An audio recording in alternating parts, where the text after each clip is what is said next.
vous arrêtez de tout enfouir et que vous redonnez à manger aux animaux et aux microbes, les microbes, ils fabriquent le moins. Hein, ils fabriquent ce qu'on appelle les anions, nitrate, phosphate, sulfate, et vous allez renourrir vos plantes. Donc ça, c'est des modèles où très vite, vous tombez à une unité d'azote par quintal de blé. Quand vous relancez bien les niveaux de sol, vous n'avez plus besoin d'autant d'engrais. Hein. Plus le sol est mort, plus il faut d'engrais. Plus il est vivant, moins vous en consommez. Alors rapidement, on va regarder comment la plante se nourrit dans un sol. On va mieux comprendre pourquoi il faut arrêter de détruire la vie des sols. Hein, la plante, elle se nourrit dans deux milieux. Elle se nourrit d'abord et avant tout dans l'atmosphère. Dans l'atmosphère, la plante va prendre sa quantité. La qualité, c'est le sol qui va la donner. C'est pour ça que le hors-sol ne donne pas de qualité. Pourquoi une tomate hors-sol, c'est pas bon? Pourquoi une fraise hors-sol n'est pas bonne? C'est qu'elle n'est pas en contact avec le sol. Donc elle n'a que sa photosynthèse qui fait du sucre, elle n'a aucun goût. La qualité d'un produit, c'est le sol qui la donne. La quantité, c'est l'atmosphère. Dans l'atmosphère, la plante prélève. Elle va prélever 94% de sa matière sèche. Donc, vous voyez, c'est l'énorme majorité. Hein, l'estomac de la plante, c'est sa feuille. Elle ne prélève pourtant que trois atomes, le carbone, l'oxygène et l'hydrogène. C'est tout ce qu'elle prélève. Par la photosynthèse, elle ouvre ses stomates. Alors le carbone et l'oxygène, qui font chacun 44% du pot sec des plantes, elle va le capter sous forme de gaz carbonique. En ce moment, les agriculteurs sont très gagnants avec le réchauffement terrestre, parce que l'humanité dégage beaucoup de gaz carbonique dans l'atmosphère et les rendements ont augmenté d'un peu plus de 7% grâce à la pollution atmosphérique. Donc les agriculteurs sont plutôt gagnants de cette pollution de gaz carbonique, parce que le gaz carbonique, ça fait de la photosynthèse. Et on a montré, par exemple, que si les agriculteurs arrêtaient de labourer sur la planète, on diminuerait de 40% le dégagement de gaz carbonique planétaire. Puisqu'avec le semi-direct, vous remontez le taux d'humus dans le sol, vous stockez, pour vous donner une idée, un labour dégage 1 tonne de gaz carbonique à l'hectare. Un semi-direct stocke 4 tonnes de gaz carbonique à l'hectare. Vous augmentez vos taux de matière organique de 0,3% par an. Vous stockez du gaz carbonique, puisque sans arrêt, vous fabriquez de la biomasse, et cette biomasse, vous la laissez se transformer en humus sur le sol. Et on a calculé que si tous les agriculteurs arrivent à se décompacter le crâne, arrivent à quitter leur charrue, à acheter des petits tracteurs, à avoir du semi-direct, on diminue de 40% le dégagement de gaz carbonique. C'est énorme, hein, c'est pas des petits chiffres. Hein. Vous avez 1,8 milliard d'hectares de terres cultivées, si vous stockez 4 tonnes de gaz carbonique, ça vous fait quand même 7 milliards de tonnes de gaz carbonique fixées. L'humanité en dégage 6,5, donc ça change tout. Hein. Le problème, c'est qu'il faut comprendre, c'est pas seulement par la forêt qu'on va arrêter le gaz carbonique, c'est arrêter les sols nus.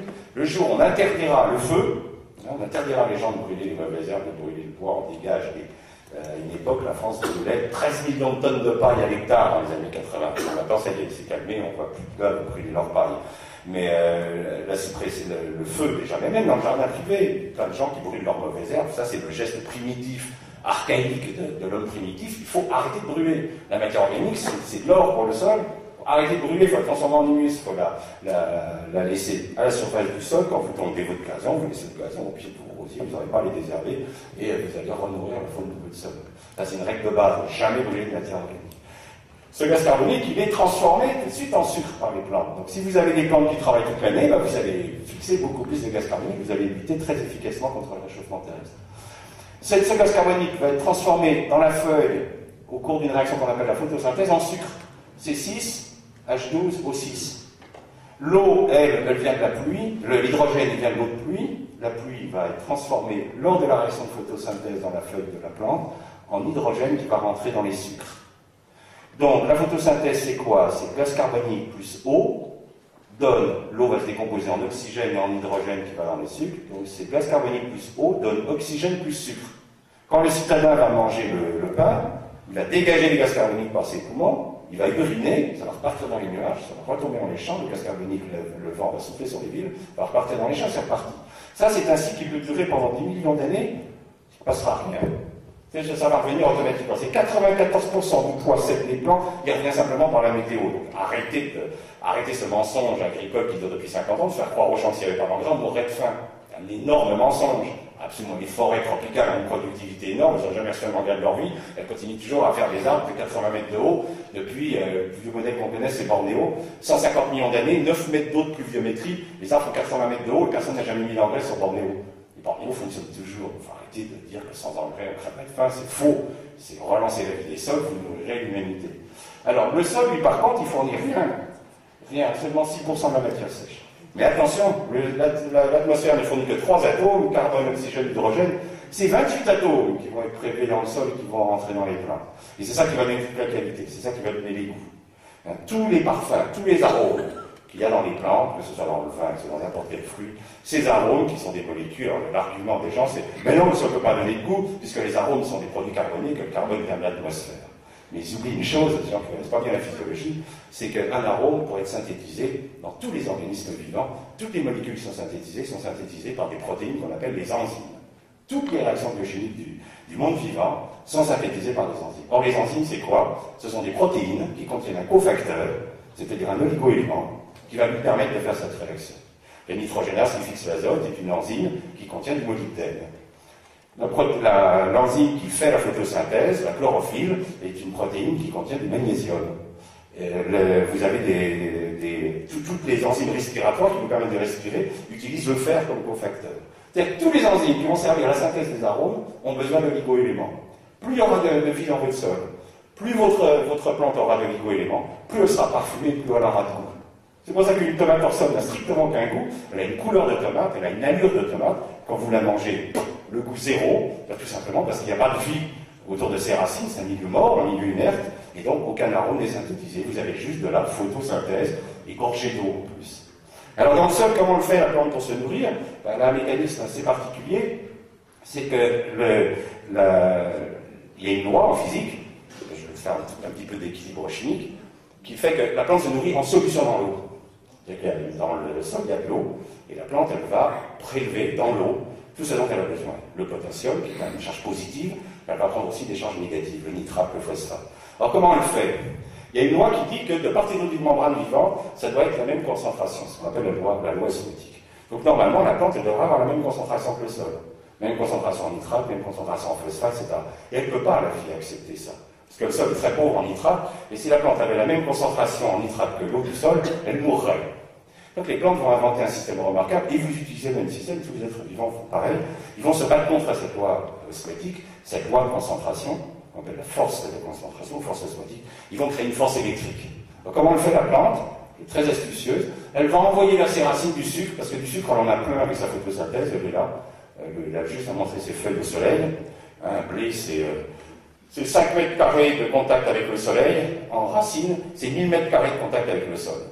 Les différences qu'il y a entre avec 5 mètres carrés, elle fait 94% de sa photosynthèse, avec 1000 mètres carrés de contact avec le sol, ne fait que 6%. Et là, elle va envoyer du sucre, on en a autant qu'elle veut. Elle l'envoie aux racines, et là, ce sucre, quand il va arriver, il va être transformé par les lois biochimiques en une molécule qu'on appelle l'adénosine triphosphate, l'ATP. L'ATP, c'est la grande molécule énergétique. Et cette molécule énergétique, elle va faire tourner des pompes autour de ces membranes. Et ces pompes, qu'est-ce qu'elles vont faire? Elles vont tirer vers elles tous les cations, la potasse, l'hydrogène, tout ce qui est positif. Tout ce qui est positif, on l'a vu, c'est dans quoi? C'est dans le complexe argilo-humique. Donc le complexe argilo-humique, si vous en avez un bon, si vous avez un bon complexe argilo-humique, ben, il est bourré de potasse, d'hydrogène, etc. Et lui, il est en équilibre osmotique avec l'eau du sol.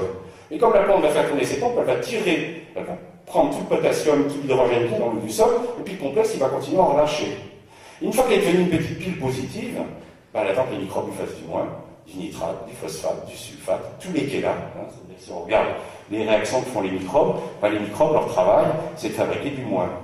Et bien comme la racine, grâce à ces sucres et au complexe argilo-humique, s'est chargée positivement, ben, elle attend que les microbes fabriquent du moins. Hein, les microbes vont transformer l'ammonium, qui est positif, en nitrate, qui est négatif, le soufre en sulfate, 2 fois négatif, le phosphore en phosphate, 3 fois négatif. Et tous les oligo-éléments, les microbes, ils vont les chélater, c'est-à-dire qu'ils vont les attacher avec un acide organique qu'eux synthétisent, qui a 2 charges, vous voyez, qui a 2 oxygènes, donc il y a une charge négative. Par exemple, le fer, il va le transformer en citrate de fer, en succinate de fer. Donc, la plante n'a plus qu'à attendre que les microbes travaillent pour elle, et elle pompe. Vous voyez, c'est un mécanisme qui est très différent. Alors, vous constatez d'ailleurs que les microbes, pour fabriquer des éléments assimilables par les plantes, qu'est-ce qu'ils font? Ils fixent de l'oxygène. Vous voyez, pour l'azote, ils ont fixé 3 atomes d'oxygène sur l'atome d'azote, 4 atomes d'oxygène sur le soufre et sur le phosphore, 2 atomes d'oxygène par oligo-élément. Pour que les microbes puissent fixer de l'oxygène, il faut que le sol soit comment? Aéré. Qui fait l'aération? La faune. Donc vous arrivez, vous avez le pesticide, vous tuez la faune, vous faites détruire votre matière organique, plus de nitrate, plus de phosphate fabriqué. Alors, vous appelez la coopérative, il nous faut tant d'unités de nitrate, tant de sulfate, et les marchands d'engrais, ils rigolent.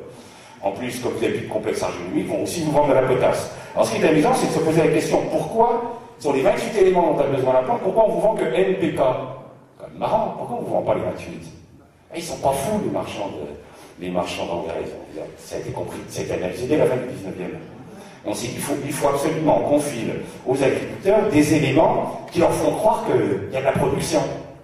Et on va leur vendre 3 NPK. Pourquoi? Vous avez plus de complexe argilonique, au lieu que la plante soit obligée de tirer le potassium du complexe vers elle, vous en balancez plein de potasse dans l'eau du sol. Vous faites ce que vous allez provoquer ce qu'on appelle de la consommation de luxe. C'est-à-dire la plante, face à un excès de potasse dans l'eau du sol, elle va en pomper massivement. Comme vous lui avez filé plein de phosphore, elle a fait trop d'ATP, donc elle fait tourner ses pompes encore plus vite, et elle fait de la consommation de luxe. Vous avez une petite bombe électrique positive. Maintenant, vous allez balancer du nitrate. Le nitrate, manque de chance, c'est pas un atome comme le potassium, c'est une molécule, et ça va saliniser la plante. Donc votre plante est salée, elle est remplie de nitrate, elle a un sel à l'intérieur. Elle n'a qu'une seule façon de ne pas mourir, c'est de prendre de l'eau. Et ouf, ça se gonfle d'eau. Alors c'est spectaculaire à l'œil, sauf que c'est plein de flotte. C'est-à-dire que votre blé, au lieu de faire comme autrefois, d'être séché à l'air, il faut le sécher dans des silos. Le problème, c'est quand vous séchez un blé dans des silos, ou du maïs dans du silo, là on ne peut plus faire de pain avec. Alors il faut faire venir des blés de force, il faut mélanger, enfin, il y a toute une tambouille à faire. La France, l'Europe n'est plus capable de faire un maïs consommable par l'homme. Quand vous faites sécher des maïs dans des silos, vous essayez de faire des cornflakes avec, ils tombent en miettes dans les sacs, donc les clients n'en veulent pas. Tout le maïs que nos gamins bouffent au petit déjeuner, il vient d'Argentine et du Canada. C'est quand même un comble. Donc on pollue notre environnement, on pompe notre frais pour faire du maïs qui n'est pas transformable en cornflakes, et c'est de trop mauvaise qualité parce qu'il est bourré d'azote, de potasse et de... Vous voyez, la notion de turgescence. Vous vendez de l'eau au prix du maïs, au prix de la carotte, ce qui est quand même pas logique. Comme les plantes sont pleines d'eau, elles sont malades. Comme elles sont malades, elles émettent des odeurs particulières qui attirent les insectes, on leur balance des pesticides. Ces pesticides ont la propriété de perturber complètement le métabolisme de synthèse des protéines et du sucre, qui rend les plantes encore plus malades, elles sont encore plus fortes pour les insectes, qui viennent encore plus les détruire. Et c'est la course, c'est l'enfer. Et vous rentrez dans un cercle infernal, vous dépensez de plus en plus d'argent, puis vos produits, comme ils ne sont pas de bonne qualité, votre prix d'achat, il ne peut pas dire qu'il monte. Donc si vous voulez revenir vers une agriculture de qualité, il faut respecter ces lois-là. C'est avec ça qu'il faut de la qualité. C'est très spectaculaire. Moi, je travaille avec les vignerons. C'est impressionnant de voir, dès qu'on relance l'activité biologique dans une vigne, de voir comment le vin se transforme. D'abord, il est capable à nouveau de vieillir. Une des caractéristiques des vignes, des vins faits avec les engrais chimiques, c'est qu'ils ne vieillissent plus. Ouvrez des bouteilles des années 70-80, elles sont déjà mortes. Ouvrez des bouteilles des années 40, elles sont superbes. Tous les vins ne vieillissent plus, parce qu'ils sont justement couverts d'engrais chimiques, qui tiennent plus. Dès que vous relancez la vie du sol, les vins changent, c'est très spectaculaire. Mais pareil pour les fruits, pareil pour les légumes. Le problème, c'est qu'effectivement, vous allez produire moins, parce que vous allez mettre moins d'eau. Donc, comme les agriculteurs sont payés au poids, ils continuent à courir après la notion de poids, sauf qu'ils font la mauvaise qualité. Alors, ça va assez vite, quand vous arrêtez de mettre... alors, évitez aussi tout ce qui est engrais toxique. Ne mettez pas des engrais qui tuent la vie de votre sol. Jamais de chlorure dans un sol. Le chlore est un poison violent. Un grain de chlorure de potasse tue une grenouille. Vous collez un grain de chlorure de potasse sur le dos, elle est morte. Je ne vous dis pas, quand vous en mettez sur les vers de terre, vous flinguez tout. Jamais de chlorure. Très toxique, les chlorures. Jamais de chaux. Jamais de chaux calcique, jamais de chaux magnésienne, poison violent. La chaux est un excellent désinfectant pour les étables. Si vous voulez garder les murs des tables propres, passez-les à la chaux. Ne mettez jamais de chaux dans un sol. C'est comme si vous le passez au lance-flamme. Donc par contre, vous pouvez utiliser les engrais qui ne sont pas toxiques, c'est-à-dire les engrais utilisés par les hommes depuis très longtemps. Nitrate de potasse, nitrate de soude, le fameux guano du Chili utilisé par les Incas. Ça, c'est en plus le gros intérêt, c'est que le chlorure, quand vous mettez du chlorure, c'est cassé, le chlore tue et il ne sert pas à rien aux plantes. Les plantes n'utilisent pas de chlore. Sur 100 kg de chlorure, il y a 50 kg de chlore, 50 kg de potasse. Donc vous traînez 50 kg de poison avec votre tracteur qui ne vous sert à rien. L'avantage du KNO3, c'est que c'est 100% utilisé. La potasse sera utilisée, le nitrate aussi. Ou nitrate de sodium, puisque les plantes utilisent le sodium comme la potasse, vous serez utilisé à 100%. Vous pouvez utiliser les sulfates, pareil, c'est utilisé à 100%, sulfate de potasse, qu'on appelle le patanicali, ou sulfate de magnésie, qu'on appelle la kieserite. Et puis, les carbonates, si vous avez besoin de calcium ou de magnésium, utilisez de la craie. La craie, c'est pas toxique, c'est une roche broyée, c'est à pH 8. La chaux, c'est pH 12. Ça, c'est un poison. Dans les épidémies de peste, on mettait une couche de cadavre, une couche de chaux, une couche de cadavre, une couche de chaux. Jamais ça dans les sols. Ça, vous pouvez le mettre, c'est une roche naturelle. La dolomie, si vous manquez de magnésie, c'est pareil, c'est une roche, aucun danger. Tous les organismes vivants, ça a pitié au caillou. Le caillou, ça fait partie de la vie et ça leur sert de source de nourriture. Donc ne mettez pas si vous mettez des engrais, surtout ne mettez pas des engrais qui empoisonnent la vie de votre sol.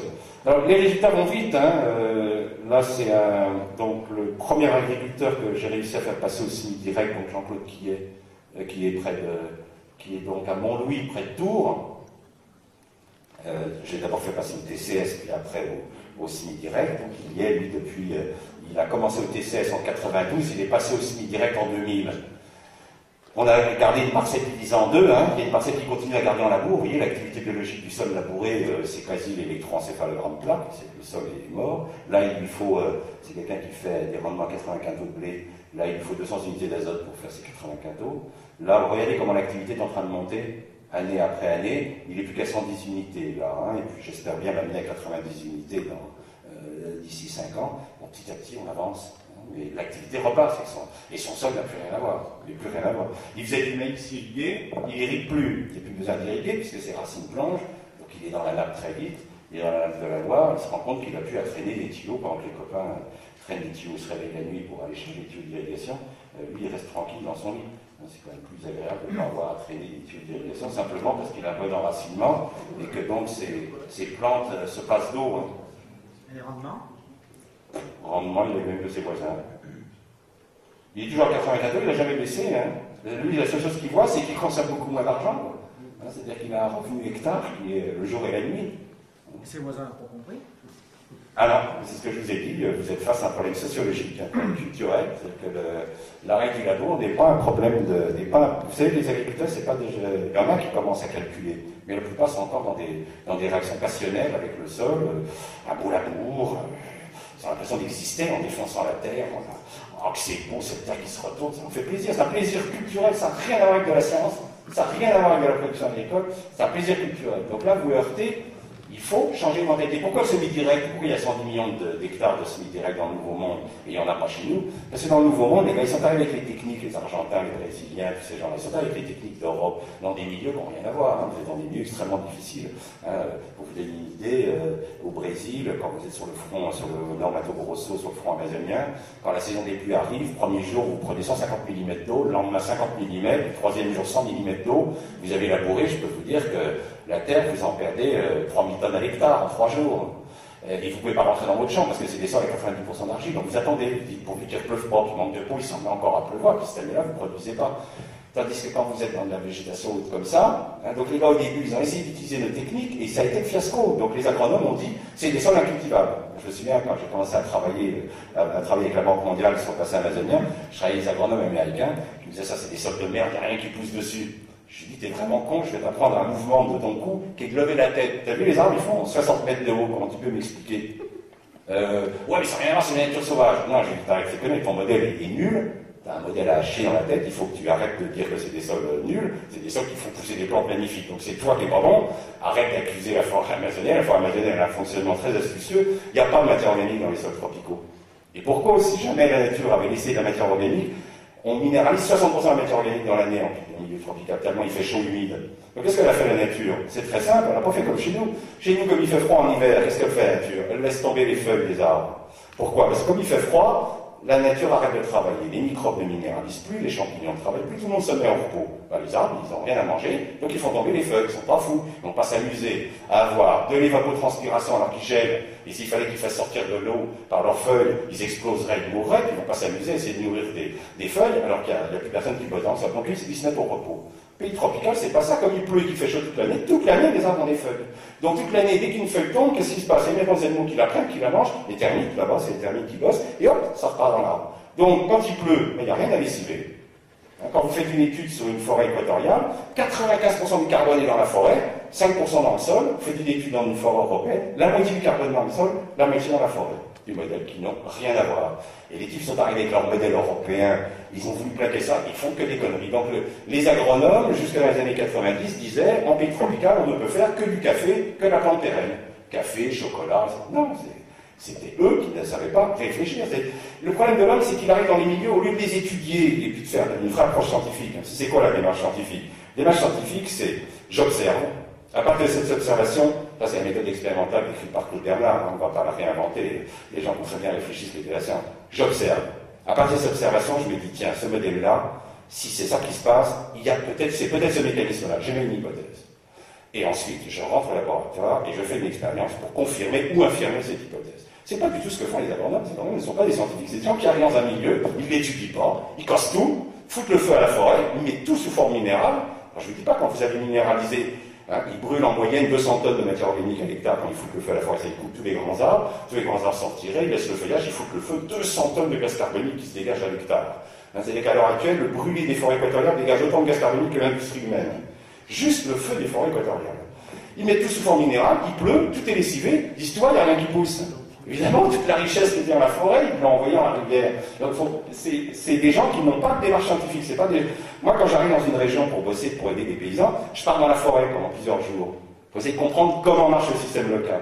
C'est pas moi qui vais l'inventer, c'est le modèle qui existe depuis des millions d'années. Et c'est à partir de ce modèle-là qu'on va développer un modèle qui s'adapte. Si vous arrivez dans la savane, c'est un modèle complètement différent. Là, il y a beaucoup de matière organique, c'est pas la même faune, c'est tout. Donc il faut que je développe des itinéraires qui fassent fonctionner les termites. Bon, en plus, ces termites sont très intéressants, des animaux qui vous indiquent le fonctionnement des sols, simplement par les espèces qu'il y a dedans. Donc, l'homme ne veut plus observer, on n'a plus que des gars qui sont dans les labos qui font des modèles sur informatique totalement délirants, type OGM, les mecs qui croient qu'avec les OGM ils vont nourrir l'humanité, mais c'est n'importe quoi. On voit vraiment que c'est des types qui veulent faire du pognon sur les agriculteurs, mais c'est pas des types qui étudient les modèles vivants tels qu'ils existent.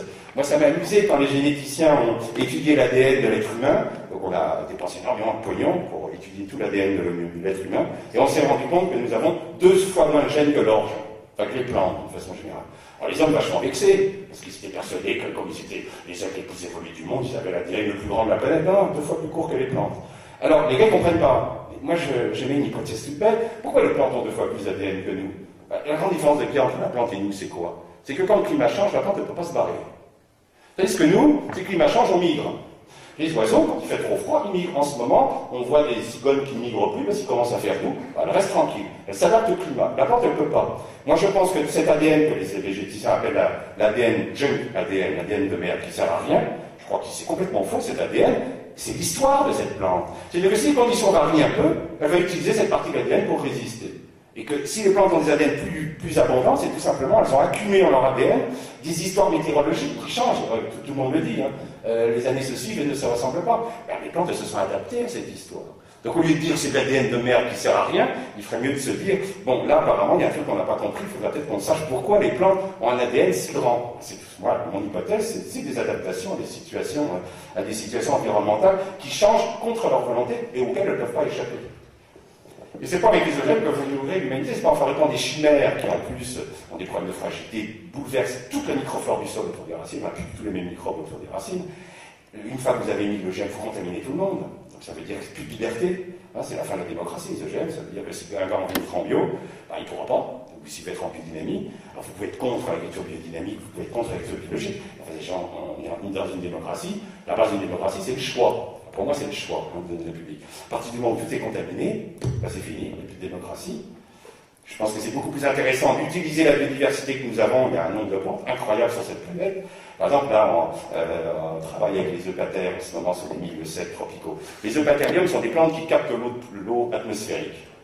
C'est des plantes qui arrivent à vous apporter 2 mètres d'eau par an dans un sol. On se rend compte que sur des sols secs où on ne pouvait rien faire pousser, on fait pousser des eupatoires et on irrigue le sol.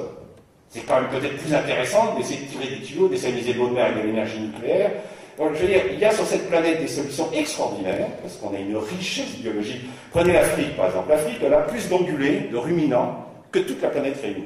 Et elles sont toutes en voie de disparition. Je travaille sur le Sahel. Vous avez au Sahel 3 espèces d'antilopes qui ne boivent jamais. Quand vous êtes au Sahel, vous avez des gars qui font 40 km à pied par jour avec le bétail pour les emmener à un point d'eau. Dès que la bête broute le matin, et elle maigrit, tout ce qu'elle a bouffé pendant le matin, elle le maigrit pour aller au point d'eau parce qu'elle a 30 bandes à faire à pied. Et vous avez des antilopes qui ne boivent pas, elles sont toutes en voie de disparition. Et ce ne serait pas plus intelligent, plutôt que d'amener de la Holstein, j'ai vu des programmes d'Europe financés par la CE de Holstein au Congo, qui faisaient 2 litres de lait par jour, programme très intelligent. Est-ce qu'on n'aurait pas intérêt plutôt à utiliser les antilopes locales, parce que vous savez qu'on n'arrive pas à faire l'élevage sous les tropiques en Afrique à cause des maladies locales. Hein, donc on arrive à faire l'élevage que sur la zone sahélienne, la zone nord. Parce que nos vaches ne résistent pas aux parasites locaux. Les buffles se portent à merveille. Le buffle, c'est le plus gros bovin du monde. Hein, il est 2 fois plus lourd à l'état sauvage que le roc. On ne l'élève pas. Aucun programme génétique d'amélioration du buffle. Il n'y a aucune antilope africaine qui bénéficie d'un programme génétique. Pourquoi? Comme si Les agriculteurs n'avaient plus d'imagination, comme si les agriculteurs ne domestiquent plus rien, comme s'ils étaient stériles, quoi. Il y avait une espèce de stérilisation de la pensée, alors qu'on a des capacités en génétique d'innover extraordinaires. On a devant nous un éventail fabuleux. On a l'impression que l'humanité veut se suicider, veut absolument aller à la catastrophe pour voir ce que ça donne. Je crois que j'ai l'impression que l'humanité voudrait voir ce que ça donne quand ça va péter. Quand ça va péter, ça va faire mal. Là, on estime, les estimations à l'heure actuelle, au rythme de disparition des sols, c'est 4 milliards de morts pour les années 2050. Donc ça va faire du bruit quand ça va tomber. Quand une civilisation tombe, c'est 80% des gens qui meurent. Quand la civilisation romaine s'est écroulée, 80% des Romains ont disparu. Donc on sait que nous, quand ça va casser, c'est 80% de l'humanité qui va dégager, parce que pour la première fois, ça va être une civilisation planétaire qui va se casser la gueule. Et nous avons les solutions devant nous. Maintenant, c'est à nous de les prendre, ou on ne les prend pas. Hein. On continue en économie type OGM, on continue avec nos engrais chimiques, on continue à délirer, ou on se dit, bon, tu as un fonctionnement qui marche, qui est durable, qui est pérenne, est-ce qu'on ne peut pas s'inspirer de ces modèles-là et travailler avec? Bon, mais ça, je dirais que c'est une prise de conscience. Je pense qu'on a la même prise de conscience à faire avec notre environnement qu'il y a eu à faire à l'époque romaine, où les gens s'amusaient à faire mourir des gens dans les cirques, où les chrétiens, les premiers chrétiens, commençaient à leur expliquer que la vie humaine devait être respectée. Ouais, vous savez être respecté, allez, toi aussi, t'es au lion, crac. C'est démarré comme ça, les premiers chrétiens. Bon, si vous respectez l'être humain, boum, au lion. Et puis petit à petit, ça y est, maintenant, je dirais que même les tyrans, bon, Pinochet a pu mourir dans son lit, mais il se sent quand même un peu coupable. Je veux dire, tous les êtres humains savent que la vie humaine est sacrée. Il va falloir maintenant qu'on respecte l'environnement et qu'on comprenne que les plantes et les animaux sont sur Terre, ils ont leur rôle à jouer comme nous, et qu'on n'a pas à arriver en cassant tout. Bon, mais ça va être une mentalité, ça bouge, hein. Moi, je vois en 30 ans, je m'occupe d'environnement depuis 30 ans, je vois les choses bouger. Je me souviens, dans les années 60, là, en région parisienne, le dimanche, on prenait la voiture, on vidangeait la voiture dans les forêts de Fontainebleau, on reculait la bagnole dans la rivière, on la savonnait, on la champignait pour qu'elle soit plus belle. C'est des gestes qu'on ne voit plus. Donc on voit quand même que maintenant, il y a une espèce de respect, les gens ne font plus ce genre de gestes. C'était courant dans les années 60. Donc petit à petit, les mentalités évoluent, mais il va falloir maintenant que les choses s'accélèrent dans la prise de conscience de l'environnement, parce que ça ne va pas bien, hein. Je veux dire, ça va pas bien la planète. Moi, je l'essaye depuis un moment. L'autre fois, j'étais en Himalaya, ça faisait 25 ans que je n'avais pas été. Je l'ai montré à mon épouse les grandes forêts de rhododendron. Il n'y avait plus un arbre, mais tout était nettoyé. Hein. Avec des collines entières qui dégoulinent, des villages que j'avais connus prospères et tous les gens mangeaient. C'est la famine. Quoi. Donc la pauvre planète, elle souffre. Bon, maintenant, est-ce que les hommes comprendront que détruire notre environnement, c'est nous détruire nous-mêmes? Bon, c'est à nous. Mais il y a énormément de solutions. C'est ça qui est rageant, c'est-à-dire qu'on a les solutions à condition d'observer, simplement. Vous êtes optimiste, alors? Oui, je suis optimiste parce que je me dis, sinon je ne serais pas là en train de vous parler. Hein. Je suis en train de dire, bon, de toute façon, c'est foutu, on va attendre que ça casse. Hein. Je pense qu'il faut essayer de faire prendre conscience. Mais les choses bougent. Vous savez, il y a 15 ans, quand je faisais des conférences comme ça, des gens se barraient en disant, je suis pas venu là pour entendre ces conneries. Donc là, personne n'est parti. Donc ça montre quand même que ça bouge. C'est-à-dire que quand je présentais les techniques de cinéma comme ça il y a 15 ans, je peux vous dire que là, j'en entendais. Hein. Les gens me traitaient de fou allié, quoi. Puis maintenant, vous savez, petit à petit, le Syrah s'en occupe. Ça y est, les choses bougent. Mais c'est long. C'est long, mais il y a des gens un peu partout dans le monde, il y a des gars comme Jackson qui font un boulot extra. Il y a de plus en plus de gens qui prennent conscience qu'on peut peut-être innover en agriculture. Ne pas rester dans cette pensée unique dans laquelle on est bloqué depuis 50 ans, qui est qu'il faut faire disparaître tous les agriculteurs d'Europe, c'est une option politique indispensable. On peut peut-être avoir une autre vision, on peut peut-être garder de l'activité économique dans nos campagnes, et on peut peut-être avoir une agriculture qui ne soit pas uniquement mortifère, mais qui soit, au contraire, qui gère et qui nourrit les hommes. Ça demande un vrai bouleversement de la pensée. Il faut changer la génétique, il faut changer la façon d'utiliser les pesticides, il faut changer la façon de travailler le sol. Il faut tout revoir. Donc c'est un vrai... ce que j'appelle, moi, la nouvelle évolution verte. On a fait une révolution, c'est-à-dire qu'on a tout cassé, on l'a appelé la révolution verte, on fait 10 millions d'hectares de désert par an. C'est pas une révolution dont on a besoin, c'est une évolution. On a besoin d'une évolution verte. C'est comme ça qu'on s'en sortira. Mais surtout pas de révolution. On voit le dégât qu'a fait la révolution verte, merci. Il faut une évolution, il faut évoluer. Mais c'est long. Bon, je vais m'arrêter là. Je vous remercie pour votre attention.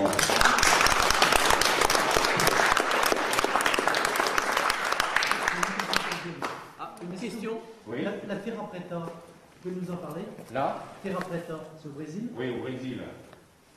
Ça, c'est des découvertes, oui, on croyait, mais ça, c'est les croyants. On croit toujours que ces gens-là sont des êtres primitifs. Vous savez, on pense toujours que... moi, je suis désolé, quand je vois les grottes de Lascaux, je trouve que c'est beaucoup, beaucoup plus beau que les graffitis que les gars font dans le métro à Paris. Je trouve que les gars de Lascaux étaient à un niveau d'évolution bien plus grand que les gars qui font les graffitis dans le métro. Mais ils ne sont pas du tout débiles. Les Amazoniens ont développé... Enfin, vous savez que on vous parle d'agriculture intensive, nous ne sommes pas dans une agriculture intensive, hein, nous sommes dans une agriculture productiviste, il ne faut pas confondre.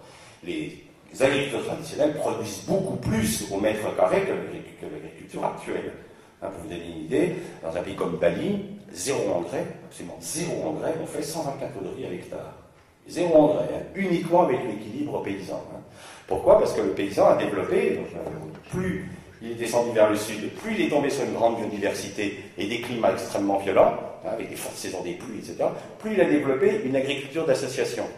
Hein, par exemple, si vous prenez, vous comparez le champ de maïs américain avec le champ de maïs du paysan mexicain, le paysan mexicain produit 3 fois plus que l'américain sur son champ de maïs. Parce que qu'est-ce qu'il fait, lui, le paysan mexicain? Il prend son maïs, au pied de son maïs, il a fait avec son bâton à fruits, il a mis un haricot, et entre les rangs, il a planté une courge. Dans le même champ, il fait du maïs. Alors vous allez me dire, oui, mais il fait que 40 quintaux de maïs, pas beaucoup. Ouais, mais il fait 40 quintaux de maïs. À ça, il fait 20 quintaux de haricots, et puis il rajoute, je crois, c'est 30 tonnes de courges. Le champ de maïs, il est battu. Mais attention, ça se récolte tout à la main, parce qu'on n'a pas une machine qui sait en même temps moissonner le maïs, le haricot et la courge. Ça, on ne sait pas faire. Donc, c'est une agriculture qui n'est pas productive par individu. C'est une agriculture, si vous voulez, qui demande beaucoup de main-d'œuvre, mais qui produit énormément au mètre carré. Nous, par contre, nous avons une agriculture productiviste, c'est-à-dire que chaque agriculteur est capable, enfin, aux États-Unis, dans le Nouveau Monde, un agriculteur cultive 500 hectares, tout seul. Mais sa production mètre carré est beaucoup plus faible. C'est-à-dire que quand on raconte, moi je travaille par exemple dans un pays comme le Vietnam, le gouvernement vietnamien ne veut surtout pas de mécanisation de son agriculture, parce qu'ils sont 80 millions d'habitants, sont un peu moins que la moitié de la France. Ils nourrissent 1500 habitants au kilomètre carré en milieu cultivé, hein, donc sur des toutes petites surfaces, et eux, il leur faut de la main-d'œuvre au mètre carré, parce que dès qu'ils ont fini un riz, alors c'est assez étonnant à voir, c'est des systèmes paysans, ils ont des haies avec des légumineuses, alors ils ramassent le riz. Le riz, c'est un épilage, donc il y a plein de petits grains qui tombent par terre. On ne peut pas ramasser des épis comme on faisait en Europe. En Europe, on faisait passer des glaneuses, autrefois, qui ramassaient des épis tombés. Là, vous ne pouvez pas, c'est des grains qui tombent. Alors, on passe des troupeaux de canards. Vous avez un gamin qui arrive avec un grand bambou, avec un chiffon blanc, il amène 500 canards. Tous les canards, ils se mettent en ligne dans le champ. Ils nettoient tout, ils recomposent derrière, hein, donc il apporte de la matière organique. Ensuite, ils taillent les feuilles de légumineuses ils ont des haies d'acacia, ils mettent les feuilles dedans, et ils recommencent, et on replante à nouveau. Et ils n'arrêtent pas. Donc ils sont très productifs au mètre carré, d'accord, mais ils ne sont pas productifs par surface cultivée par l'être humain. Donc il faut faire attention quand on vous dit agriculture intensive, elle n'est pas intensive notre agriculture. Elle est très intensive en intrants, elle consomme entre 10 et jusqu'à 36 calories fossiles pour faire une calorie, mais elle est intensive en énergie fossile à l'intérieur et en mécanisme, mais au mètre carré, elle produit très peu. Si on voulait vraiment nourrir les hommes, il faudrait le système vietnamien ou mexicain. Ça, c'est des modèles qui nourrissent très bien les hommes sur des petites surfaces. Mais je ne vois pas les Français retourner à ce genre d'agriculture. Hein. C'est une agriculture qui demande beaucoup de travail humain. Donc nous, ce qu'on cherche, c'est quand même une meilleure productivité par individu. S'il vous plaît. Oui, je suis agriculteur à la retraite et je voudrais vous faire part de mes interrogations. Oui. Par mon vécu. Je me rappelle que dans les années 60, je sortais de l'école d'agriculture et c'était le début de l'utilisation des engrais. Oui. J'avais à côté de chez moi un agriculteur qui ne mettait pas d'engrais, qui labourait avec son cheval. Il passait son dimanche après-midi à gratter les chiens d'herbe, vous savez ce que c'est, parce qu'il n'y avait pas de moyens. C'est ce que j'ai dit. Des herbages épouvantables. Hein. Oui, pour les détruire. Et du fait qu'il ne mettait pas dans les chimiques, il n'avait aucune production. Et ses sols s'étaient complètement dégradés. Bon, il était dans des terrains sableux, et je me rappelle très bien à cette époque, puisqu'on moissonnait avec les moissonneuses vieuses, dont le mécanisme était entraîné par une roue en fer, la roue en fer n'arrivait plus à tourner dans ses sols. Ah. Nous, par contre, à cette époque, on a commencé à mettre peut-être à peu près 60 unités d'azote sur le blé, et on produisait 60 quintaux à l'hectare. Vous étiez encore à unité d'azote par quintal. Oui. C'est vrai qu'aujourd'hui, c'est plus possible. Non, vous arrivez que vous êtes obligé de mettre 3 unités pour faire un quintal. Alors, le problème... Non, on n'est pas ça, parce que c'est vrai que chez nous, il y a beaucoup de fumier. Ah oui, vous avez du fumier, vous n'avez pas besoin de temps. Il y a sans doute des résidus, on est quand même nettement inférieur à ça.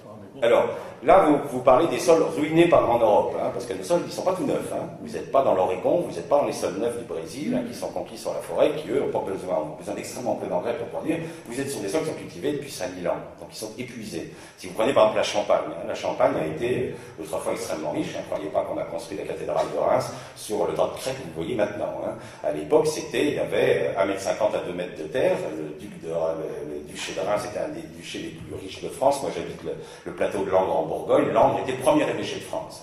Maintenant, il ne reste plus que ça de terre sur le caillou, et la région s'est vidée. Moi, mon village, il faisait 3000 habitants au Moyen-Âge, il y en a plus de 300. Il y a des gens qui sont vidés. Donc, quand vous avez un sol qui a été ruiné par l'homme, c'était le cas de la Champagne pouilleuse, qui a été ramené jusqu'à la craie, et qu'est-ce qu'ils avaient? Des moutons. Ils ont crevé de faim. Les Bretons, ils ont crevé de faim. Alors qu'on sait qu'à l'époque celtique, les études qui ont été faites au niveau archéologique, à l'époque celtique, les Bretons produisaient 35 quintaux de blé à l'hectare, ils sont tombés à 5 quintaux au Moyen-Âge. Donc c'était la famine, c'est des régions qui ont été dévastées par la famine. Alors quand vous avez un sol qui est ruiné, c'est le cas de l'essentiel de l'Europe, on a des techniques pour relancer. Nous, on travaille en milieux qui ont été alors récemment détruits par l'homme, c'est-à-dire les milieux sahéliens et les milieux en pays tropicaux. Quand vous ruinez un sol, il devient ce qu'on appelle de la latérite, c'est-à-dire qu'il devient dur comme du métal, et il faut un marteau-piqueur pour le mettre en valeur. Donc c'est des sols qui sont abandonnés à l'heure actuelle complètement. Et on les fait remettre en valeur par des petits paysans locaux. Qu'est-ce qu'on fait?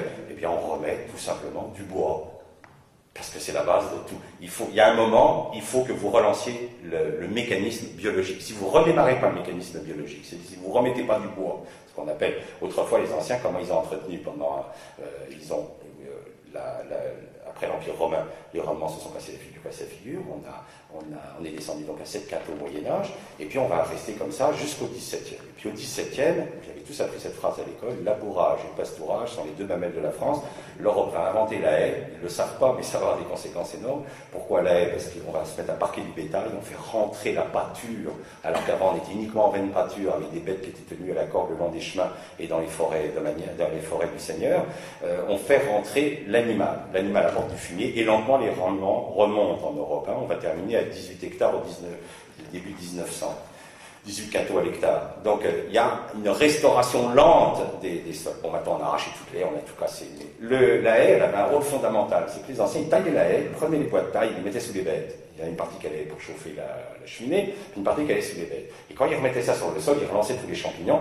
Et ces champignons sont à la base de la pyramide alimentaire du sol. Donc vous relancez la faune, vous allez remonter à nouveau vos éléments nutritifs qui étaient partis, vous enrichissez les sols. Mais c'est impressionnant. On a travaillé en Afrique, au Sénégal, vous prenez de la terre, mais qui est, je dis, du métal. Vous mettez une couche, là on y va franco, plus le sol est ruiné, plus on met épais. On met 8 cm de bois taillé dans les haies par les paysans, qu'on broie en morceaux de 5-6 cm. En 2 ans, il n'y a plus la moindre latérite, le sol est totalement grumeleux, et vous recommencez vos cultures. Et quand le sol a été ruiné, vous ne pouvez pas faire autre chose que de remettre du bois.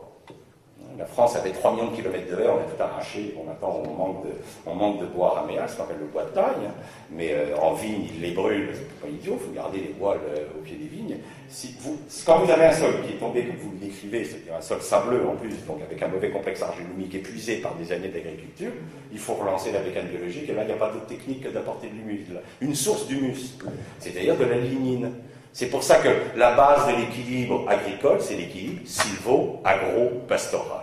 La forêt au centre de la fertilité du paysage, la forêt doit être localisée au bord des rivières pour les protéger contre l'érosion, dans toutes les pentes trop fortes, les talwegs, les sommets de collines. La forêt doit prendre la place dans toutes les zones fragiles du paysage, et son bois doit être utilisé pour fertiliser les champs. Et la pâture en rotation avec les champs, parce que sous pâture, il y a retour de la matière organique, puisque les bêtes sont là, elles broutent, et vous repartez dans l'équilibre sylvo-agro-pastoral. Alors que nous avons fait une spécialisation, il y a des régions qui ne font que de la céréale, il y a des gars en Beauce, des sols en Beauce qui n'ont pas vu un gramme de fumier depuis 40 ans, et puis les Bretons qui crèvent sous le lisier de porc, qui ne savent plus quoi en foutre. C'est qu'on a complètement déséquilibré le système, il faut revenir à un équilibre sylvo-agro-pastoral. C'est aberrant que l'ONF soit dirigé par des polytechniciens et non pas par des agros. Il faudrait que tout ce qui est culture forestière soit enseigné aux agriculteurs au même titre que la céréale et la pâture, parce que ça fait partie du paysage indispensable d'une agriculture durable. Vous ne pouvez pas faire d'agriculture durable sans les arbres. C'est impossible, parce que c'est eux qui sont à la base de tout le fonctionnement biologique du sol. Et il faut absolument retirer l'ONF aux polytechniciens qui sont des fous furieux, qui n'ont rien compris à la dimension biologique de l'arbre. Il faut absolument retirer la forêt, c'est des malades mentaux. Ils raisonnent mètres cubes, je mets tout ça sous forme de... Je vais faire de l'énergie, je vais brûler ça dans des chaudières. C'est des gars qui n'ont rien compris. Rien. Ils confondent pour eux la forêt, c'est du pétrole. Ils confondent une matière morte avec une matière vivante. Ils ne savent pas faire la distinction entre le vivant et le mort. C'est des gens dangereux. Il faut retirer la forêt aux polytechniciens. Il faut le redonner à des gens qui comprennent que c'est la base de la vie. Mais remettez des haies dans vos champs, vous allez voir, c'est spectaculaire.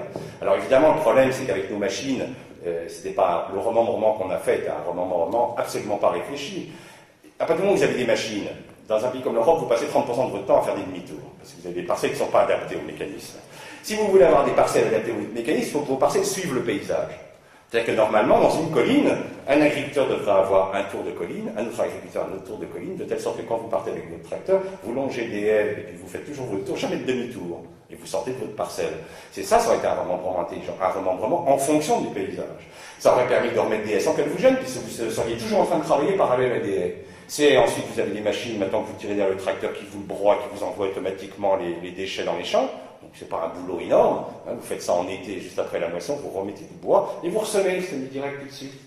On aurait pu repenser le paysage à partir du moment où il y avait des machines. Or, on a continué à faire des parcelles carrées complètement en dehors des courbes de niveau et du paysage, c'est du n'importe quoi, et du coup on a arraché trop de haies. Il faut concevoir les champs les plus faciles à travailler, qui ont le maximum de longueur de haies par hectare, hein, puisque 1 km de haie, c'est 30 tonnes de bois de taille tous les ans. Hein. 30 tonnes, hein. Donc vous imaginez, on a coupé 3 millions de kilomètres de haies, ces 3 millions de kilomètres de haies produisaient 90 millions de tonnes de bois tous les ans qu'on pouvait mettre sur nos 30 millions d'hectares, c'est donc 3 tonnes à l'hectare, ça change tout. Hein. Ils étaient brûlés à l'époque. À l'époque, on brûlait. Ouais, ben oui, parce qu'on ne connaissait pas tous ces mécanismes. Il n'y a toujours pas d'observation des mécanismes biologiques, mais imaginez qu'on refasse un paysage en courbe de niveau avec les haies, et là, il ne devient plus un obstacle, remettre des haies le long de toutes les routes, pas des arbres, c'est les voitures, même pas les arbres, mais remettre des haies, tailler ces haies, mais vous avez une source de fertilité extraordinaire. Mais ça demande de remettre l'arbre en position dans l'agriculture.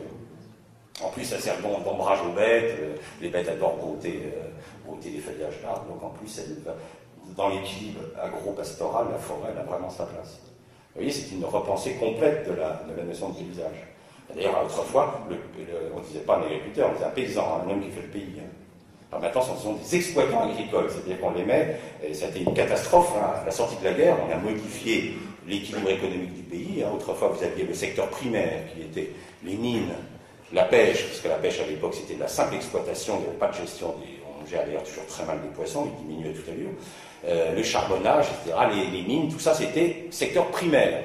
Vous aviez ensuite le secteur secondaire qui comportait l'agriculture, l'industrie, c'est-à-dire des gens qui exploitaient un capital. On parlait d'ailleurs de gestionnaires, on cultivait son sol en bon père de famille. C'est-à-dire que le paysan, c'est un homme qui faisait le pays, il le gérait son pays.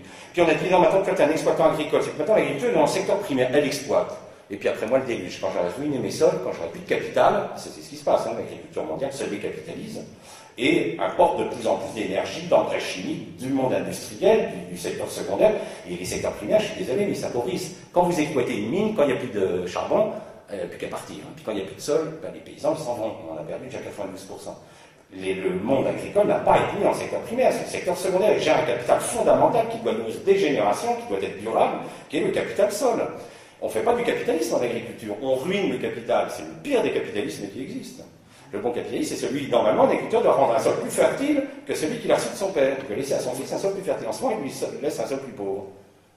C'est la décapitalisation. Vous êtes fait avoir, hein, bien, hein. Vous êtes fait avoir, embouté par les industriels.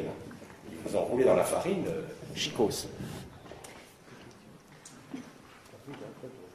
D'autres questions? Le bois ramé à fragmenter doit être utilisé frais. Ah oui. Tout de suite, donc. Dès qu'il tombe, comme dans la forêt, dès qu'il tombe au sol. Et est-ce que cette technique-là peut s'appliquer dans des jardins, enfin du jardin Bien sûr. particulier? Si vous avez une haie, évidemment, si vous êtes fabriqué un blocos végétal avec des tuyas, là vous allez tuer tous les. Attention, hein, les résineux tuent les sols. Hein. Les résineux sont des plantes qui, à l'état sauvage, vivent dans ce qu'on appelle la grande forêt, la taïga.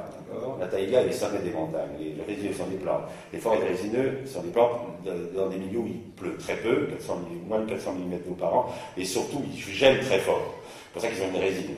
Parce qu'ils n'ont pas de sel liquide, sinon ils exploseraient. Quand il fait moins 30, avec une sel liquide, vous explosez. Donc ces arbres sont adaptés à des conditions de grangeur. Autrefois, il y a longtemps, à l'époque dite du Carbonifère, les premiers plantes qui sont apparus ont été les fougères, les prêles et les conifères, les gymnospermes. Ces plantes sont toxiques, sont toutes toxiques. Il n'y avait aucun ver de terre à l'époque des grands dinosaures, aucun. Il n'y avait pas de faune du sol. La matière organique tombait sur le sol et ne se décomposait pas. C'est pour ça que nous avons du charbon et du pétrole. C'était des terres qui ne circulaient pas comme il n'y avait pas de faune, c'était des sols marécageux, c'est-à-dire il faisait chaud, humide, la flotte qui tombait sur le sol, c'était des sols qui n'étaient pas aérés par la faune, c'était des marécages, tout pataugeait, et les arbres, au fur et à mesure qu'ils tombaient, ils s'accumulaient les uns sur les autres, et ça faisait de la tourbe. Voilà. planète est couverte de tourbières. À cette époque, c'est des immenses réserves de charbon et de pétrole que nous attaquons. À la fin du Jurassique, on pense, alors à la fin du Crétacé, on pense, c'est une hypothèse, on ne le sait pas, mais il semble bien qu'une météorite soit tombée sur Terre. Elle n'a très certainement pas fait ce qu'il nous raconte, c'est-à-dire moins 30 pendant 3 ans, parce que sinon, les tortues et les crocodiles, qui sont bien plus vieux que les dinosaures, ne seraient pas arrivés jusqu'à nous. Mais cette météorite a très certainement provoqué une mutation, et elle a fait une mutation fondamentale qui va bouleverser la vie sur la planète, c'est l'apparition des feuillus, qu'on appelle les angiospermes. Ces arbres vont avoir 2 propriétés remarquables. Premièrement, le vent, la planète est en train de se refroidir, le vent apparaît, les conifères qui se reproduisent uniquement par le pollen qui tombe sur les cônes femelles vont être obligés de changer de technique parce qu'il y a des espèces qui ont disparu simplement parce que le vent emmenait le pollen et ne tombait jamais sur les cônes. Ils vont donc être obligés de changer, ils vont se réfugier dans des zones froides, où il y a moins de vent parce qu'il fait tout le temps froid, et où là, ils peuvent féconder leurs cônes comme ça. Et les angiospermes, ils s'associent avec les insectes. C'est la grande idée des angiospermes. Le vent apparaît sur Terre, ils vont utiliser les insectes pour se faire féconder. C'est que l'insecte va leur transporter le pollen de fleur en fleur. Ça, c'est l'idée géniale des angiospermes. Les premiers vont être les mammaliales qui vont apparaître au Crétacé. Et ensuite, elles ne sont pas toxiques. Et elles vont s'associer avec un nouveau groupe d'organismes, les animaux du sol, les collemboles, les acariens, à qui elles vont donner à manger. Ces animaux, les vers de terre apparaissent à la fin du Crétacé, et on voit à ce moment-là les sols se drainer. Ce n'est plus des marécages, la terre devient saine, elle devient agréable, elle devient... l'eau circule à l'intérieur du sol. Et c'est avec le bouleversement que nous connaissons à l'heure actuelle. Donc surtout pas de conifères. Les conifères, eux, devant le succès fabuleux des angiospermes qui, eux, améliorent les sols et les détruire, ils ont été éliminés, ou ils ont survécu comme l'if, ou comme le pin sylvestre isolé dans des forêts de feuillus, et le gros des conifères s'est réfugié dans les zones très froides où les autres ne pouvaient pas les atteindre. Et alors là, il n'y a aucun ver de terre dans la taïga. Quand vous regardez là, vous faites un profil dans la taïga, toutes les aiguilles sont toutes parallèles les unes aux autres, et arrivé à un moment, elles sont attaquées par des microbes qui arrivent à les décomposer, mais vous voyez que rien n'a bougé, parce qu'il n'y a pas une bestiole, alors que dans la forêt, tout est bougé constamment par de la faune, de feuilles. Donc, si vous avez mis un blocos végétal autour de votre pavillon avec des tuyas, vous ne pourrez pas faire de bois raméal parce que c'est des plantes toxiques. Mais si vous avez eu l'astuce de prendre les plantes de votre région, moi quand avec mon épouse on a acheté une maison en Bourgogne, un petit village de Bourgogne, la première chose qu'on a fait, on était dans la forêt, on a repéré, il y avait 22 espèces d'arbres, on a mis les 22 espèces d'arbres dans la haie autour de la maison, on a planté semé 550 petits arbres et qui nous servent de source de bois raméal pour le jardin potager, pour les rosiers, pour tout. On utilise strictement rien, on dit de production, alors que c'était ça quand on est arrivé, il n'y a rien qui poussait dessus, parce qu'on a ça de sol, puis après c'est le caillou. Tous les voisins arrosent leurs patates, moi j'arrose rien du tout. Je pose mes patates sur le sol, je leur mets épais comme ça de paille, et puis c'est tout, j'attends qu'elles sortent, je ne vais pas désherber. Puis quand je fais des pommes de terre, je soulève la paille, je prends les patates, elles m'en refabriquent. Puis le voisin, lui, bute, il se casse les reins, il est là toute la journée, il a plein de doriformes, je n'ai pas de doriformes. Là, c'est les paysans boliviens qui m'ont appris cette technique. Je veux dire qu'on s'embête beaucoup, vous savez. L'homme a absolument, depuis la Bible, il pense qu'il doit en chier sur la planète, avec la Terre. Donc il en veut à mort, cette Terre, puisqu'il est là tout le temps à se casser les reins, puis à piner, à se débarrasser de mauvaises herbes. Moi, en automne, là, en ce moment, mon jardin, il est totalement couvert de céréales. Il y a un mélange avoine orge-veste. Et puis, je vais attendre que je suis en train de... Tous les matins, je vais couper pour voir quand est-ce que les épis arrivent. Quand les épis vont arriver, je vais passer ma tondeuse et puis je vais planter tranquille au travers. Mon sol, je n'y touche jamais. Mais jamais, je commence à être âgé, donc j'ai mal au dos, mais j'ai pas envie de m'embêter, et ça m'embête totalement. Puis c'est tellement plus simple de lancer ses patates sur le sol, de les recouvrir de paille, plutôt que de s'embêter à buter, à s'énerver. Donc vous ne mettez rien dedans. Vous ne mettez pas Rien. Mais vous avez besoin de rien, vous avez boire un bien, vous apportez tellement à manger à votre plante. Non, mais vous posez vos pommes de terre sur le sol, vous couvrez de paille. C'est tout. Ils sont posés directement sur le sol. Il faut que ce soit un sol qui soit... Vivant, évidemment. Moi, ça fait 30 ans que je n'ai pas jeté une épluchure, que je n'ai pas jeté tout ce qui est organique. Donc, soit ça va, j'ai des pigeons, ça va aux pigeons, enfin, ce qu'ils veulent manger. Tout le reste, c'est tout composté. Je n'ai pas sorti un seul élément de mon sol depuis 30 ans. Donc, c'est le cycle permanent. Et les arbres ne cessent de grandir. Donc, chaque année, j'ai un peu plus de bois raméal, donc le sol est un peu plus fertile. Alors qu'au début, j'en ai bavé, c'était pas drôle. Et j'arrose pas, parce que bon, ça c'est encore un processus. Les champignons, vous avez 3 règnes sur Terre. Le règne des champignons, le règne des végétaux, le règne des animaux. Les champignons sont les seuls organismes au monde qui possèdent des aquasporines dans toutes les cellules de leur organisme. Et les aquasporines permettent la rétention d'eau. C'est pour ça que les sols forestiers sont humides. Les champignons sont les grands régulateurs de l'humidité du sol.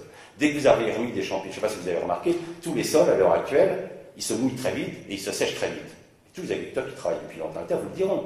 Les sols ne se comportent absolument plus comme avant. Avant, ils pleuvait, ils gardaient de la fraîcheur pendant un moment. Maintenant, ils se mouillent, ils sont gorgés d'eau, puis tout de suite après, ils sont secs. Parce qu'il n'y a plus de champignons dedans. On a détruit 90% des champignons qu'il y avait dans le sol. Et c'est eux qui gèrent l'eau. Donc, dès que vous remettez le champignon, vous allez voir, votre sol il garde une fraîcheur, mais en pleine canicule, vous avez 12 degrés de moins, j'ai fait des mesures, 12 degrés de moins de montée thermique dans un sol qui contient des champignons par rapport à un sol qui n'en a pas. Donc votre sol ne chauffe pas, donc les plantes ne sont pas stressées, pas besoin d'arroser. Et tout ça, c'est des... Je veux dire, on gaspille, l'irrigation gaspille 70% de l'eau, tout simplement parce que les sols sont morts. Hein. Mettez-les en vie, vous verrez, c'est pas si compliqué que ça. Donc dans l'ordre du processus à mettre en place, par exemple, vous avez un jardin, par exemple, à la sortie de l'hiver où il y a plein d'herbes, il y a plein d'herbes parce que vous ne l'avez pas mis, vous ne l'avez pas semé en céréales en automne. Voilà, donc c'est d'abord semer des céréales, plus facile à retirer que... Pas dans ta verre? Non, moi je mets que de la...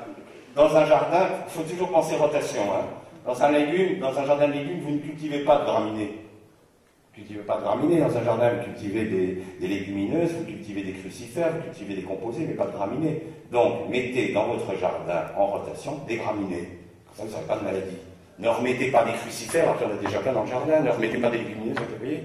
Donc, graminées, mettez orge à voile, idéal.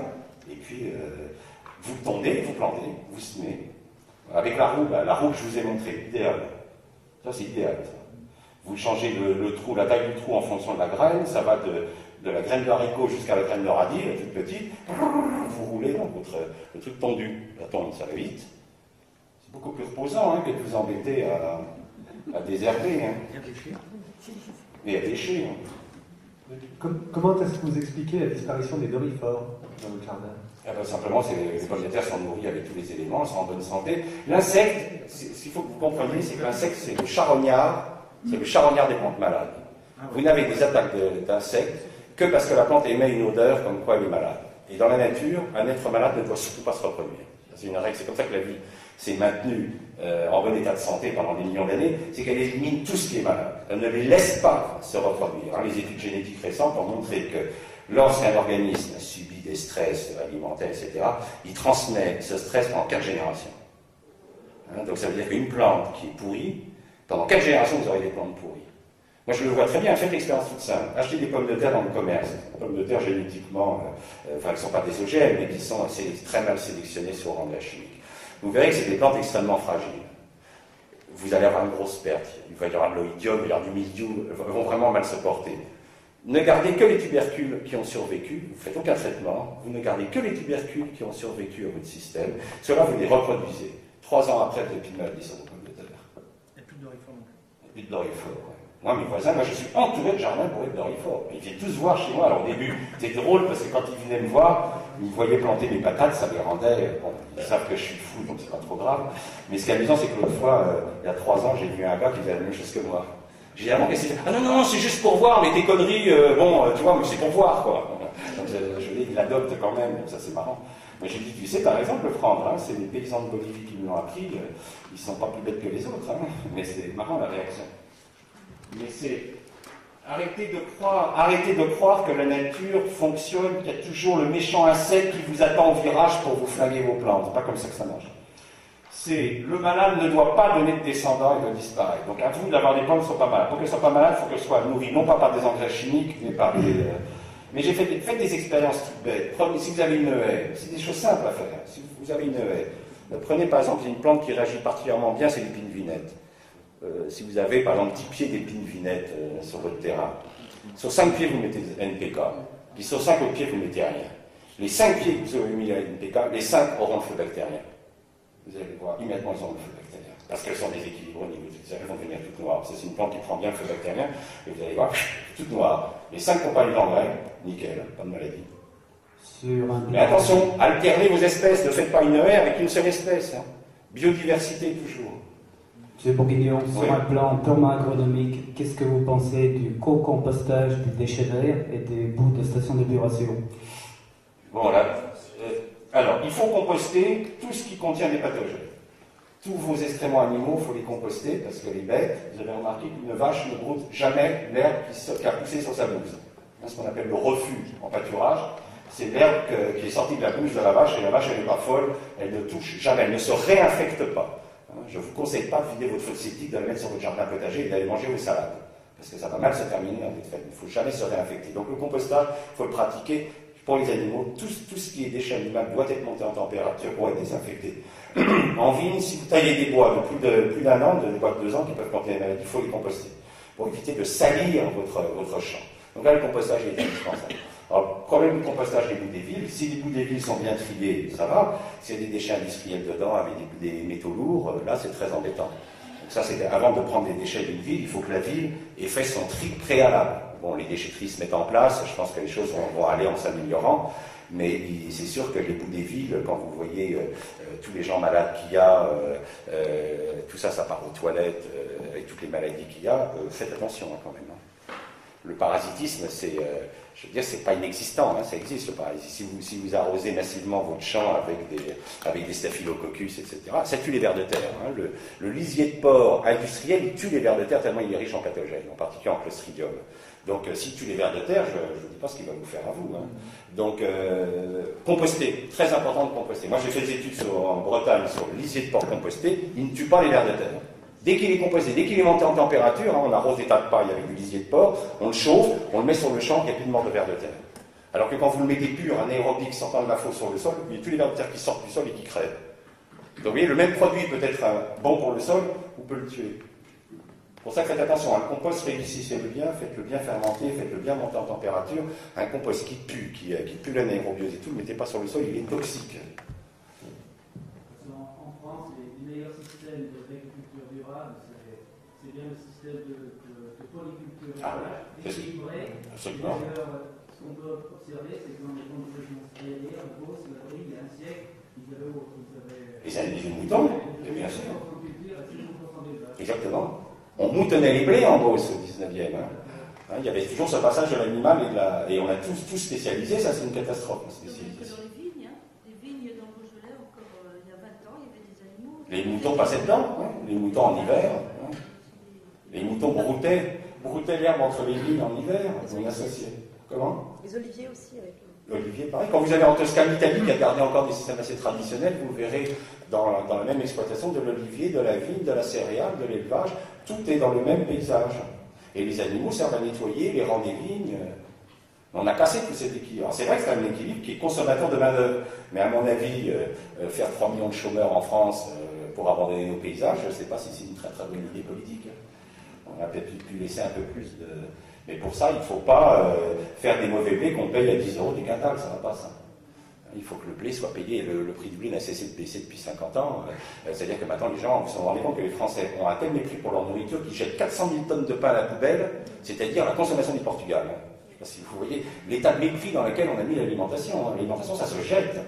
C'est impressionnant. Je suis à la CCI, de temps en temps, je vais au restaurant, les gens qui renvoient des assiettes pleines. Enfin, c'est effrayant. La nourriture, c'est vraiment le mépris. On méprise notre nourriture. Alors que c'est le travail humain, il y a quand même un symbole à la nourriture. Maintenant, c'est plus de la... on bouffe, quoi. On ne se nourrit plus. La civilisation, c'est quand même l'alimentation, c'est la cuisine, on transcende la nourriture dans une civilisation. L'habillement, c'est une transcendance de la nudité. L'architecture, c'est une transcendance du climat. Bon, quand vous commencez à faire des maisons merdiques, c'est quelque part la civilisation s'écroule. Quand on s'habille n'importe comment, quand on mange comme on se nourrit comme des porcs, c'est que la civilisation commence à aller très très très très très mal. Il y a une nouvelle question qui se pose à l'agriculture, c'est les biocarburants. les agro. On va le faire produire des biocarburants. En intercalaire, ça ne me gêne pas. Si c'est en intercalaire, vous ne prendrez que la graine, de toute façon vous laisserez la paille, ça c'est une règle de base en agriculture, la paille est pour le sol, la graine est pour l'homme, c'est pas gênant. La graine elle contient que du sucre, que de l'amidon, et de l'huile, mais c'est des composés carbonés, c'est bien l'atmosphère, vous n'utilisez pas votre sol en prenant de l'huile. Mais il faut que ce soit en intercalaire entre une culture d'orge par exemple qui est moissonnée tôt, puis un semi-tardif de blé, ou un maïs par exemple, vous avez le temps de faire une culture énergétique. Mais il faut être transmis direct. Une question. Le climat, parce que si vous tombez sur des années où on a 300 mm d'eau, en plus très mal réparti, du mois de juillet au mois de septembre, vous ne faites rien du tout, semi-direct ou pas. Ah oui, non, il faut trouver des plantes, il faut trouver la crucifère qui accepte de pousser dans votre climat. Que le discours qu'on peut avoir sur l'irrigation, il faut quand même qu'il soit assez nuancé, parce que c'est vrai que, l'irrigation pose des questions, mais si l'irrigation est bien gérée, c'est une technique tout à fait nécessaire sous nos climats et avec les techniques qu'on qu'on a. Parce que les années, vous avez 300 mm d'eau, vous faites exprès les genoux. Oui, mais vous pouvez travailler avec des milles et des sorgho sucrés que les bêtes adorent, avec lesquels vous faites de l'ensilage. Je ne dis pas qu'on n'a pas des progrès à réaliser. Oui, gros progrès à réaliser. Vous trouvez des variétés, par exemple, de maïs qui consomment moins d'eau, sans passer par les OGM, je vous l'accorde. Je ne dis pas qu'on ne peut pas trouver des variétés de blé qui consomment moins d'eau aussi, mais l'irrigation est la fraude de ce siècle dernier. Non, mais on se trompe depuis longtemps. Elle date du temps des Romains, on a tous irrigué. C'est pour ça que on trouve notre politique à rôle sur les arrouleurs, bon, vous êtes de l'aliment pour les choses. Oui, mais on a fait disparaître de l'agriculture française tout ce qui était millet, tout ce qui était mil, tout ce qui était sorgho, qui avait été cultivé et amélioré pendant tout le 18e et tout le 19e, qui a été éliminé après-guerre. Dans le sud-ouest, on n'irriguait pas. À l'époque, on n'avait pas d'eau. Dans le sud-ouest, on mettait des sorgho. Et ça, tout ça, ça a été retiré ça a été retiré du marché. Alors c'est vrai que vous n'arrivez plus à les vendre. Ça ne sèche plus le syrah. En plus, il se trouve qu'elle n'a pas nourri les moutons passent sur le champ, on a changé complètement. Simplement, en touchant un petit facteur, arrêter de sécher les sols. Ça nous a amusé parce que quand on a fait faire ça aux agriculteurs tunisiens, ils ont dit, vous les Français, vous êtes vraiment... alors, nous, c'est ce qu'on pratiquait avant. Vous avez amené votre école d'ingénieur agronome qui nous a raconté quand vous étiez con qu'il fallait labourer profondément, puis maintenant vous revenez, vous nous dites non, il faut plus labourer, il faut faire comme vous faisiez avant. Vous nous prenez vraiment pour des couillons. Et les gars, ça les a offusqués au début, parce qu'ils disaient alors vous n'avez cassé tous nos systèmes pour nous ramener à ce que nous on faisait depuis toujours. Simplement, c'était des paysans qui avaient observé que dans un milieu séchant, il ne faut jamais toucher à la terre, il ne faut jamais la mettre au soleil. Et vous garderez de l'eau. Une autre question là sur le compostage. Là, moi, je suis dans un secteur où il y a des périmètres de protection d'eau qui sont en train de se mettre en place.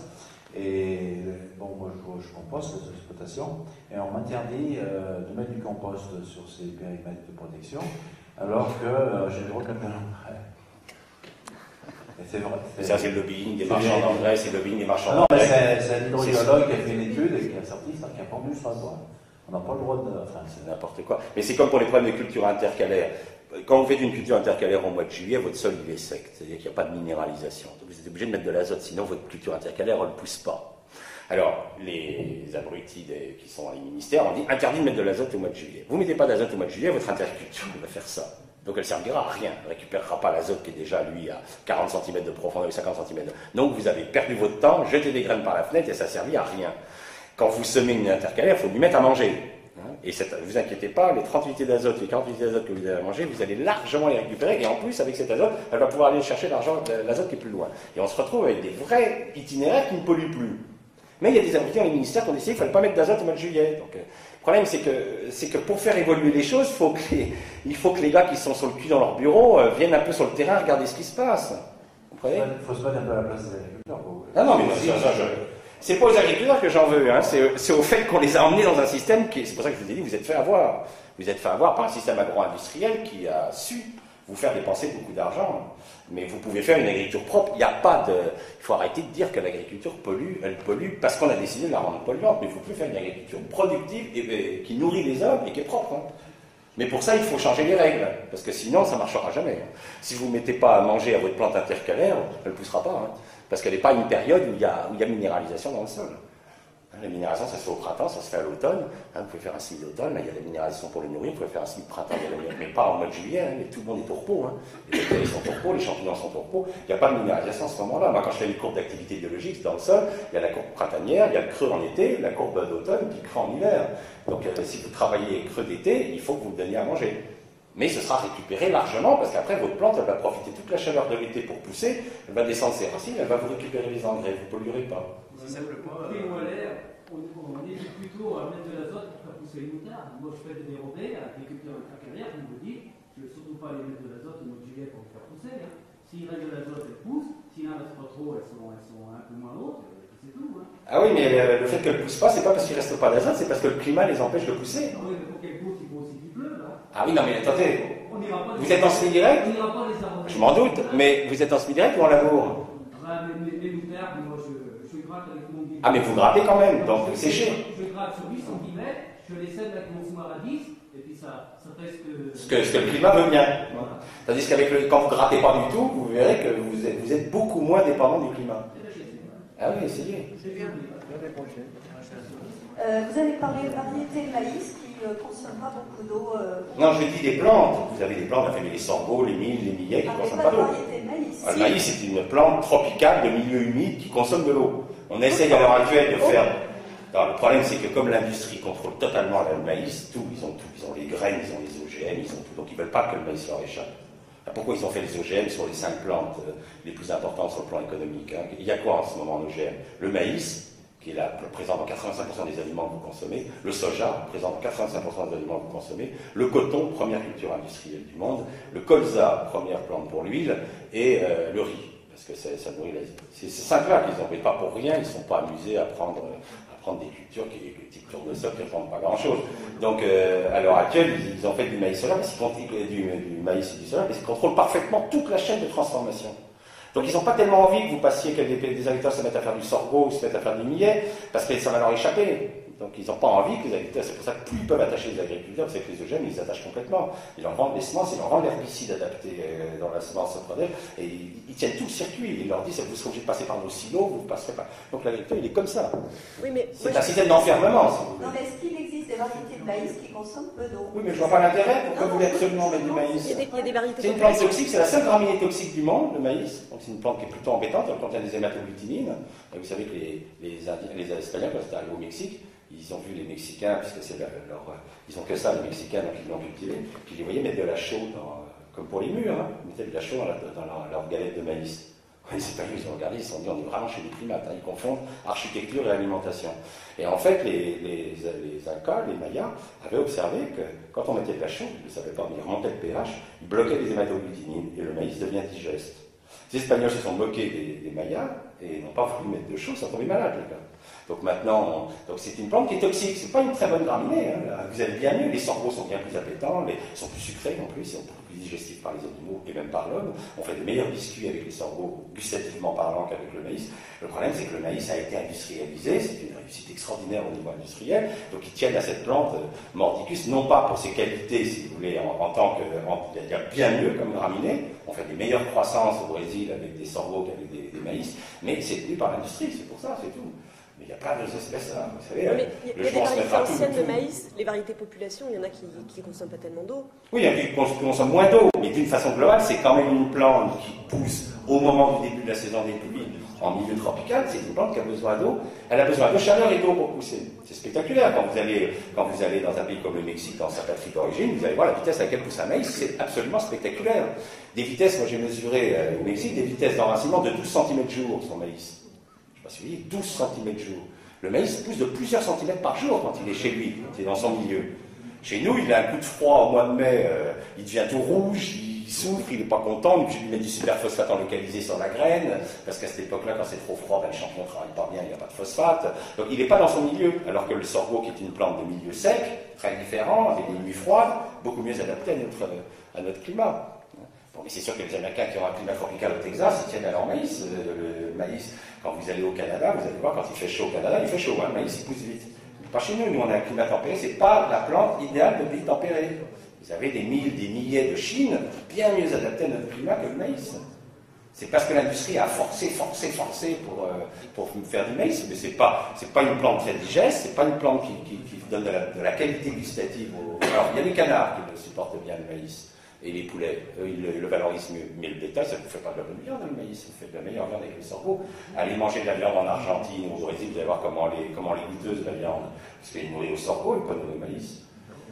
Ça dépend aussi de ce que vous voulez faire, si vous voulez faire de la qualité, si vous voulez... Ça, c'est un vrai débat, hein. Bien, il faudra que j'y aille, moi. J'ai la route. Merci beaucoup, hein. Je crois que vous avez beaucoup d'intérêt.